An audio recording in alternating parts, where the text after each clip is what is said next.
नमस्कार, मी विलास बडे. अन्नदातामध्ये आपल्या सगळ्यांचं स्वागत. आज आपण तरुणांनी बनवलेल्या यंत्राची यशोगाथा जाणून घेणार आहोत. पाऊस लांबल्यानं पेरणी रखडल्याच्या बातम्या सुद्धा आपल्याला बघायच्या आहेत.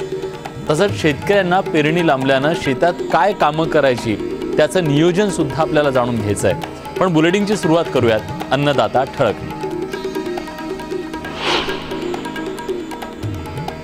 चीन आणि अमेरिकेदरम्यान सुरू असलेल्या व्यापार युद्धाचा फायदा आता भारतीय कापूस शेतीला होण्याचे संकेत मिळत आहेत. चीननं भारताकडून कापूस घ्यायला प्राधान्य दिले. यंदा चीनला होणाऱ्या कापूस निर्यातीत जवळपास 5 दशलक्ष गाठींनी वाढ होण्याचे संकेत कापूस व्यापाऱ्यांनी दिलेत. अमेरिका हा जगातला सगळ्यात मोठा कापूस निर्यातदार देश आहे, तर चीन सगळ्यात मोठा ग्राहक. पण या दोन देशातल्या व्यवहार बिघडल्यानं भारताच्या पांढऱ्या सोन्याला नवी झळाळी मिळणं स्पष्ट होणार आहे. सिक्कीम सरकार आता आपल्या राज्यात सेंद्रिय पद्धतीने शेती करणाऱ्या शेतकऱ्यांना प्रति महिना 1000 रुपयांचं पेन्शन देणार असल्याची घोषणा केली आहे. तशी घोषणा नुकतीच सिक्कीमचे मुख्यमंत्री पवन कुमार चामलिंग यांनी केली आहे. सेंद्रिय शेतीबद्दल दिवसेंदिवस जागरूकता वाढत असताना शेतकऱ्यांनी सेंद्रिय शेतीकडे वळावं म्हणून सिक्कीम सरकार हा वेगळा प्रयोग करत आहे. राज्यातल्या जवळपास 96 साखर कारखान्यांना साखर आयुक्तालयानं नोटिसा पाठवल्या.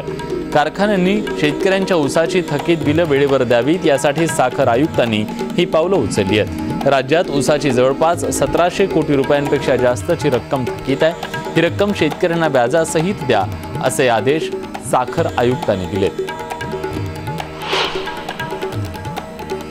नुकत्याच झालेल्या नीती आयोगाच्या बैठकीत मध्य प्रदेशचे मुख्यमंत्री शिवराज सिंग चौहान यांची नीती आयोगाच्या कृषी आणि मनरेगा समितीच्या अध्यक्षपदी निवड झाली आहे. या समितीत बिहार, सिक्कीम, पश्चिम बंगाल, आंध्र प्रदेश, उत्तर प्रदेशचे मुख्यमंत्री सदस्य आहेत. या समितीनं खरीपाच्या लावणी आणि काढणी हंगामाच्या सुरुवातीला बैठक घेऊन नियोजन करण्यास अपेक्षित आहे. बातमी पावसाची आहे. सिंधुदुर्ग जिल्ह्यात मुसळधार पावसानं जोर धरलाय. कालपासूनच सिंधुदुर्ग जिल्ह्यातल्या मालवण, वेंगुर्ले भागात पावसानं अक्षरशः झोडपून काढलाय. मालवणमधल्या देऊळवाडा, वरचावाडा भागातल्या अनेक भागात पाणी शिरलं. काल मध्यरात्री कोचरा गावातही काही घरात पाणी शिरल्यानं नागरिकांना सुरक्षित ठिकाणी हलवावं लागलं.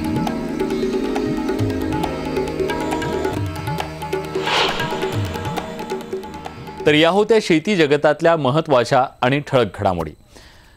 मजुरांच्या समस्येवर मात करण्यासाठी अहमदनगर जिल्ह्यातल्या 2 तरुणांनी एक अनोखं यंत्र बनवलंय.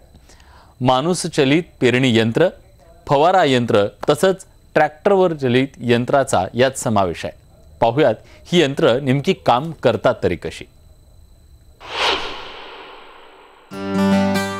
मजुरांची टंचाई आणि शेतीमध्ये वाढलेलं काम या शेतकऱ्यांसमोरच्या आजच्या सगळ्यात मोठ्या अडचणी आहेत. आणि याच अडचणींवर मात करण्यासाठी आज यंत्राचा आधार मोठ्या प्रमाणात घ्यावा लागतोय. फवारणीपासून ते पेरणीपर्यंत सगळ्या कामांना आता यंत्राचा आधार आलाय.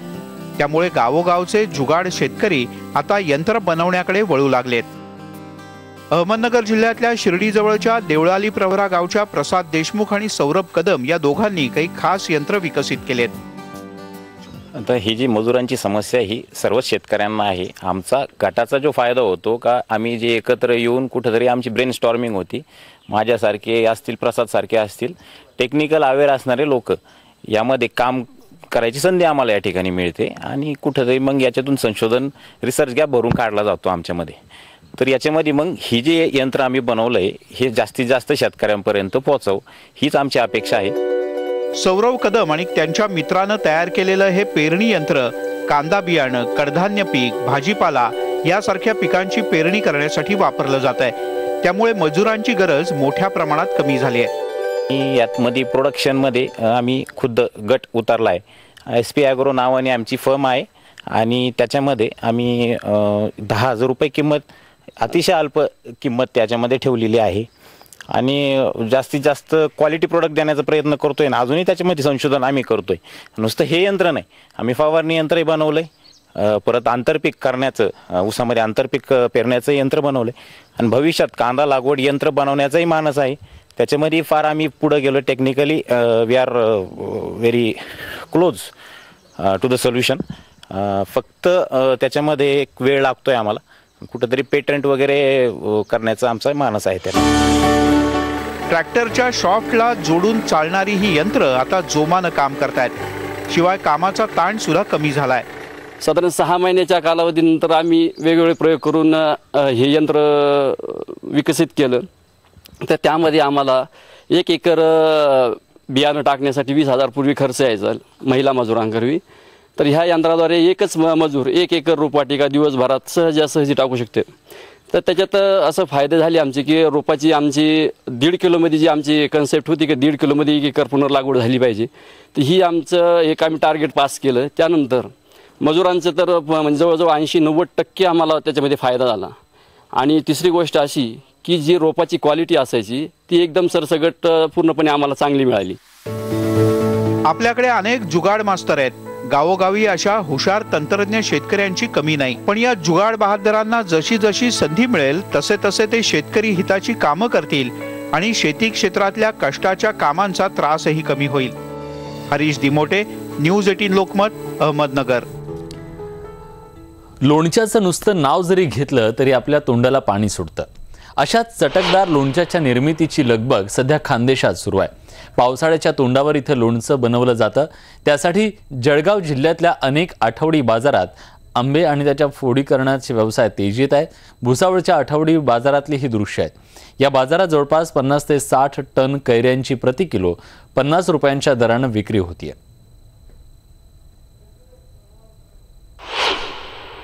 एकदम व्यवस्थित रोजंदारी पण पडते, काही प्रॉब्लेम नाही. माल पण चांगला भेटतो, व्यवस्थित एकदम गॅरंटीचा मिळतो. त्याच्यामुळे आपण पण फोडायला आपल्याला पण मजा वाटते. माल पण जाडा माल आहे, त्याच्यामुळे काही टेन्शन नाही. आता मागच्या वर्षी तो माल येत होता तसा काही नाही, आता जाडा माल आहे. कैरीचा सीझन जोरात आहे. आता चा बाजार चालू आहे चांगला जोरात. मेथी, धणे, हळद या पदार्थ लोणच्यासाठी लागतात. विक्री कशी होते? विक्री चांगली होते, जोरात चांगली चालू आहे. गेल्या 2 आठवड्यांपासून राज्यात पावसानं दडी मारली. आज आपण खानदेश आणि विदर्भातल्या काही भागातून पेरणी केलेल्या आणि पेरणीसाठी पावसाची वाट पाहत असलेल्या जिल्ह्यातल्या बातम्या जाणून घेणार आहोत. चंद्रपूर, गडचिरोली जिल्ह्यात धान उत्पादकांना चांगल्या पावसाची अजूनही प्रतीक्षा आहे. सिरोंच्या भागातल्या एका शेतात जाऊन तिथल्या परिस्थितीचा आढावा घेतलाय आमचे प्रतिनिधी महेश तिवारी यांनी. पहिल्या पावसानंतर या ठिकाणी धान उत्पादक शेतकऱ्यांनी नांगरणी करायला सुरुवात केलेली आहे. मी सध्या अशाच एका शेतामध्ये आहे आणि हा सिंदेवाई तालुका, या ठिकाणी सगळ्यात जास्त चांगल्या प्रतीचं श्रीराम असेल, HMT असेल, अनेक प्रकारच्या तांदळाचं या ठिकाणी उत्पादन घेतलं जातं. आणि या ठिकाणी धान उत्पादक शेतकरी या ठिकाणी नांगरणी करत असताना आपल्याला दिसत आहेत. आणि हा पहिला पाऊस खूप चांगला झालेला आहे. आणि या ठिकाणी ही परिस्थिती चंद्रपूर जिल्ह्यात सिंदेवाई असेल, लगतच्या नागबीड असेल, ब्रह्मपुरी असेल, सगळीकडे ही परिस्थिती पाहायला मिळते. आणि या पहिल्या पावसामुळे शेतकरी सुखावलेला आणि कामाला लागलेला आहे. एकूण कशी परिस्थिती आपण शेतकऱ्याला विचारूया. मला सांगा की हा पहिला पाऊस कसा झाला आणि तुम्ही आता नांगरणी करतात? पुढचा टप्पा म्हणजे वाहून गुन्नुई नांगरणी करून पोरे लावणे. एकूण आपण जर बघितलं तर या ठिकाणी शेतकऱ्यांना खूप चांगल्या पद्धतीच्या पावसामुळे अपेक्षा वाढलेल्या आहेत. आणि ही परिस्थिती चंद्रपूर सोबतच गडचिरोलीमध्ये सुद्धा पाहायला मिळत आहे. त्यामुळे या भाताचं कोठार समजल्या जाणाऱ्या शेतकऱ्यांमध्ये पहिल्या पावसामुळे चांगलं आनंदाचं वातावरण पाहायला मिळत आहे. महेश तिवारी, न्यूज 18 लोकमत, सिंदेवाई, चंद्रपूर. धुळे जिल्ह्यात सध्या शेतकऱ्यांना पावसाची प्रतीक्षा कायम आहे. हवामान खात्याच्या चांगल्या पावसाच्या अंदाजाच्या भरवशावर जूनच्या पहिल्या आठवड्यात शेतकऱ्यांनी धूळ पेरणी केली. पण या आठवड्यात पाऊस आला नाही तर शेतकऱ्यांना दुबार पेरणी करावी लागणार आहे. याचा आढावा घेतला आमचे प्रतिनिधी दीपक बोरसे यांनी. मी आहे धुळे जिल्ह्यातल्या वलवाडी शिवारामध्ये आणि या ठिकाणी शेतकरी जे आहेत ते पेरणी करतायत.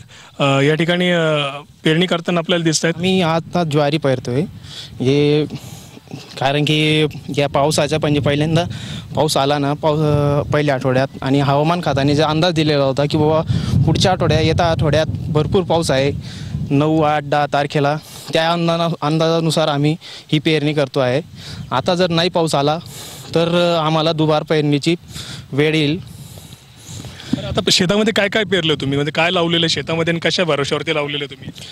आम्ही ही जे आहे बाकीचे आम्हाला विहिरीला थोडं बहुत पाणी आहे त्या आधारावर आम्ही हे पेरणी करतोय आणि बाकीची जी आहेत आमची कापाशी लागवड झालेली आहे ती ही पाणी म्हणजे पाण्याच्या आधारावरतीच आहे. आतापर्यंत जेवढं विहिरीत साचलेलं पाणी होतं तेवढ्या पाण्यावरती आम्ही ते उतरवून घेतलेली आहे. पण आता विहिरी म्हणजे जवळपास विहिरींमध्ये पाणी नाही आहे. जर पाऊस नाही लवकरात लवकर आला तर आम्हाला दुबार पेरणीची म्हणजे परत बियाणे वगैरे मजुरी वगैरे सर्व काही परत टाकावं लागेल. ही आम्हाला म्हणजे एक सट्ट्या खेळण्यासारखं आमचं हे आहे बा. पावसाच्या आधारावर शेतकऱ्यांनी पेरणी केली होती, मात्र अद्याप पाऊस नाही. त्यामुळे पाऊस आला तर ही पिकं जगतील, नाहीतर पुन्हा एकदा शेतकऱ्यांना दुबार पेरणीला सामोरं जावं लागणार आहे. त्यामुळे मुसळधार पाऊस पडावा एवढीच अपेक्षा आता शेतकरी करतायत. दीपक बोरसे, न्यूज 18 लोकमत, धुळे. जून महिन्याच्या सुरुवातीला पावसानं हजेरी लावणं अपेक्षित असताना मान्सून लांबणीवर गेल्यानं शेतकऱ्यांच्या चिंता वाढल्यात. नाशिक जिल्ह्यात या मोसमात फक्त 5 मिलीमीटर पाऊस झालाय. बळीराजा आकाशाकडे डोळे लावून बसलाय. पाहूयात याबद्दलचा रिपोर्ट.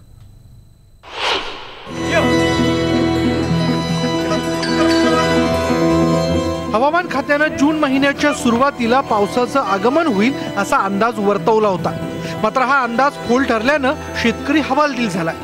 नाशिक जिल्ह्यात नाशिक, इगतपुरी, पेठ, त्र्यंबकेश्वर तालुक्यात भातासोबत मका, सोयाबीनचं उत्पादन होतं. या भागात मशागत, नांगरणी, वखरणीची कामं पूर्ण झाली असून शेतकऱ्यांना आता दमदार पावसाची प्रतीक्षा आहे. 7 जूनला पाऊस येतो पण यावर्षी काही पाऊसच आला नाही ना. अजून थोडा नॉर्मल झालाय पण मग काहीच उपयोग नाही त्याच्यावाला. आता नेमकं काय करायला पाहिजे? मग मकाचं म्हणजे पेरणी करायची आम्हाला, वजन सोयाबीनची पेरणी करायची, काही थोडंफार भाजीपाला करायचा होता पण मग पाऊसच नाहीये. प्यायला जनावरांची पण हाल चालू आहे, पाणी नाही प्यायला, जनावरांना पण पाणी नाही प्यायला, वैरणींचा चाऱ्याचा तुटवडा आहे, सगळं काही म्हणजे हेच आहे, पाणीच नाही डायरेक्ट शेतीमध्ये. 7 जूनला पाऊस पडणार होता तो पडणार नाही. हवामान खात्याने आता अंदाज दिला आम्हाला 24 ते 25 या दरम्यान पाऊस पडेल आणि मग मशागत करा. पण आता अजून पावसाची वाट बघतोय आम्ही आणि बियाणे आणून ठेवलेली आहे शेतकऱ्यांनी आणि मका, सोयाबीन आणि टमाटे वगैरे लावायचे. मागील वर्षी 10 जून रोजीच पावसाचं आगमन झालं होतं. मात्र यावर्षी 22 जूनला पाऊस होईल असा अंदाज हवामान खात्यानं दिला. आतापर्यंत शेती क्षेत्रात 5 मिलीमीटर पाऊस झाला असून 65 मिलीमीटर पाऊस झाल्यानंतर पेरणी करण्याचं जिल्हा कृषी विभागाने सांगितलंय. विद्यापीठ आणि खात्याच्या सूचनानुसार आपल्याला आपत्कालीन पीक परिस्थितीचं नियोजन करावं लागतं. त्याप्रमाणे मग कमी कालावधीची पिकं आपण निवडतो. त्यामध्ये सूर्यफूल आहे, मका आहे किंवा सोयाबीन ही उशिरा थोडंसं टाकता येईल आपल्याला. मेजर आपल्याकडं आपत्कालीन पीक परिस्थितीमध्ये सूर्यफुलावरती भर दिला जातो. आता खंड किती पडतो, किती साधारण मान्सूनचं आगमन पुन्हा केव्हा येते त्याच्यावरती आपत्कालीन पीक परिस्थितीचं नियोजन खात्याकडून केलं जातं, कृषी विभागाकडून केलेलं असतं. नाशिक, इगतपुरी, त्र्यंबकेश्वर, पेठ तालुक्यांमधील 1,14,000 क्षेत्रापैकी 45,000 हेक्टरवर भाताचं पीक घेतलं जातं. या भागात पावसाअभावी 90% शेतकऱ्यांच्या रोपवाटिकांची कामं ही रखडली आहेत. नाशिक जिल्ह्यातील प्रत्येक शेतीमध्ये अशा प्रकारे शेतकऱ्यांमार्फत मशागतीचं काम सुरू आहे. 7 जूनला थोड्या प्रमाणात पाऊस झाला, मात्र त्यानंतर आत्तापर्यंत पावसानं दडी मारली. त्यामुळे शेतकऱ्यांच्या अडचणींमध्ये भर पडली. 22 तारखेला पाऊस होईल असा अंदाज हवामान खात्यामार्फत वर्तवला जातोय. मात्र 22 तारखेला सुद्धा पाऊस झाला नाही तर शेतकऱ्यांच्या अडचणींमध्ये अधिकच भर पडणार आहे. हेमंत बागुलसह कपिल भास्कर, न्यूज 18 लोकमत, नाशिक.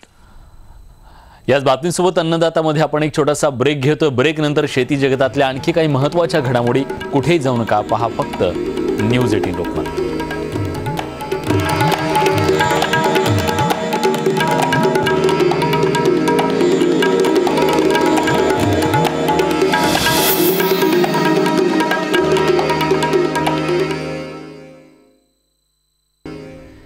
ब्रेक नंतर तुमचं पुन्हा एकदा स्वागत. तुम्ही पाहताय शेतकऱ्यांच्या हक्काचं बुलेटिन अन्नदाता. गेल्या खरीप हंगामात मराठवाड्यात कापूस, सोयाबीनसह सर्वच प्रमुख पिकांवर चक्री भुंगा आणि खोडमाशी कीटकांचा मोठा प्रादुर्भाव झाला. त्यामुळे शेतकऱ्यांना मोठ्या नुकसानीला सामोरं जावं लागलं. त्यामुळे यंदा अशी परिस्थिती उद्भवू नये आणि पेरणी करण्यापासूनच या किडींचं निर्मूलन शेतकऱ्यांनी कसं करावं याचं सविस्तर मार्गदर्शन करतायत परभणीच्या वसंतराव नाईक मराठवाडा कृषी विद्यापीठाचे कीटकशास्त्र विभाग प्रमुख डॉक्टर PR झवर. मागच्या वर्षी काय झालं, मराठवाड्यामध्ये विदर्भामध्ये बऱ्याच ठिकाणी आपल्याला सोयाबीनमध्ये चक्रीभुंगा आणि खोडमाशीचा प्रादुर्भाव आढळला होता. तर यावर्षी योगायोगानं आपल्याला आत्ता सध्या उघाड पडलेला आहे. त्यामुळं आपण पेरणी करतानाच किंवा पेरणीपूर्वीच जर आपण काळजी घेतली तर यावर्षी आपल्याला प्रादुर्भाव कमी म्हणजे जाणवणार नाही. तर त्याकरिता आत्ता जर आपल्याला शक्य झाल्यास आपण जमीन जी आहे ते वखरून वगैरे तयार करून घ्यावी, जेणेकरून जे काही छोटे तणकट वगैरे निघालेलं आहे ते नष्ट होईल आणि ज्या काही जमिनीमध्ये किडीच्या सुप्तावस्था आहेत ते सुद्धा नष्ट होतील, नंबर 1 मध्ये. आणि दुसरं, ज्यावेळेस आपल्याकडे खोडमाशीचा प्रादुर्भाव कसा असतो की पेरणी झाल्या लगे अंकुर फुटल्यानंतर त्या खोडमाशीचा प्रादुर्भाव होतो आणि ती न होण्याकरिता जर त्या क्षेत्रामध्ये आपल्याला आढळलेली असेल तर ती न होण्याकरिता आपण लगेच फोरेट, दाणेदार फोरेट जे आहे ते जर आपण 10% म्हणजे 10 किलो प्रति हेक्टरी जर वापरलं तर आपल्याकडे खोडमाशीचा आणि चक्रीभुंगाचा प्रादुर्भाव कमी होईल. आणि तसंच आता जसं म्हटलं की जमीन तयार करून घेणं आहे आणि जर त्याच्यामध्ये जर आपण एकात्मिक कीड व्यवस्थापन जर धरलं तर पेरताना सुद्धा आपण जर थोडंसं ज्वारी जर त्याच्याबरोबर पेरली तर पक्षी थांबे म्हणून ज्वारीचा का आपल्याला उपयोग होऊ शकतो. योगायोगानं आपल्याला आता सध्या उघाड पडलेले असल्यामुळं ज्यांनी कापूस आणखी पेरलेला नाही त्यांनी अशी आमची विनंती आहे सगळ्या शेतकरी बंधूंना की कापूस पेरत असताना कापसाबरोबर ज्यांनी कापसाच्या बॅगा घेतलेल्या आहेत बीटीच्या, त्याच्याबरोबर जर मिक्स बॅग आलेली आहे नॉन बीटीचं बियाणं त्यांनी तसंच पेरावं, किंवा ज्यांनी बॅगामध्ये नॉन बीटीचं बियाणं वेगळं आलेलं आहे त्यांनी काय करावं की 4ही बाजूनं म्हणजे 5 ओळ्या आपल्या शेताच्या बाजूनं कंपल्सरी ह्या नॉन बीटीच्या लावायच्या. हे पहिलं काम करायचं.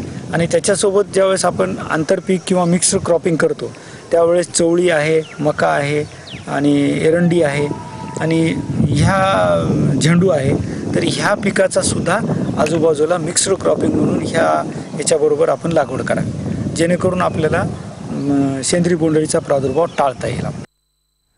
राज्यात सध्या खरीप हंगाम सुरू होत आहे आणि अशा परिस्थितीत शेतकऱ्यांनी पेरणी कधी करावी, पेरणीपूर्वी काय काळजी घ्यावी, जमिनीनुसार कुठलं पीक घ्यावं, बियाणं घेताना काय काळजी घ्यावी याबद्दल मार्गदर्शन केलंय राहुरी इथल्या महात्मा फुले कृषी विद्यापीठातील शास्त्रज्ञ डॉक्टर आनंद साळुंके यांनी. नमस्कार शेतकरी बंधूंनो, आता हा जून महिना चालू आहे आणि मध्यंतरी थोडासा पाऊस झाला त्यामुळं शेतकऱ्यांना असं वाटतं की पेरणी करावी का न करावी अशा प्रकारे, परंतु चांगल्या प्रकारचा पाऊस झाल्यानंतर जवळपास 10 ते 12 सेंटीमीटरपर्यंत ओल जमिनीमध्ये गेल्यानंतर त्यावेळेस शेतकऱ्यांनी पेरणीचा निर्णय घ्यावा. अन्यथा काय होतं की मध्ये पावसाचा जर खंड पडला तर आपण पेरलेले जे बियाणं आहे ते उगवतं आणि उगवल्यानंतर परत गॅप पडला तर वाळून जाण्याची शक्यता असते.